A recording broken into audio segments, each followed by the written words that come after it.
আসসালামু আলাইকুম, সবাই কেমন আছেন? আজকে আপনাদের দেখাবো শহরের মানুষ আমরা বাটাবাটি ছাড়াই ব্লেন্ডারে রান্না করা সরষে ইলিশ। প্রথমে মাছটা ভালো করে ধুয়ে নেব। তারপর সরিষা দোকান থেকে কিনে আনলে সেখানে একটু বালু গুঁড়া থাকতে পারে, তার জন্য ভালো করে ধুয়ে নিতে হবে।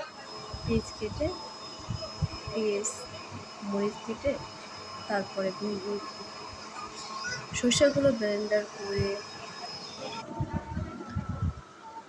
একটা বাটিতে ঢেলে নেব। তারপর একটা কড়াইতে পেঁয়াজ মরিচ জাল দিয়ে মশলা, সরষে ইলিশে আদা রসুন দেওয়া লাগে না, তাই হালকা পরিমাণ দিতে পারে। লবণ, মরিচের ফাঁকি দিয়ে ভালোভাবে কষিয়ে নেব। অনেকক্ষণ কষানোর পর সরষাগুলো দিয়ে দিব। সরষাগুলো দিয়ে দেওয়ার পরে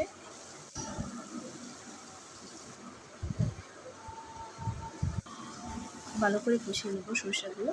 সরষা কষানো হয়ে গেলে তারপরে মাছগুলো দিয়ে আবার একটু ভালো করে কষিয়ে তারপরে নামিয়ে পরিবেশন করা যাবে।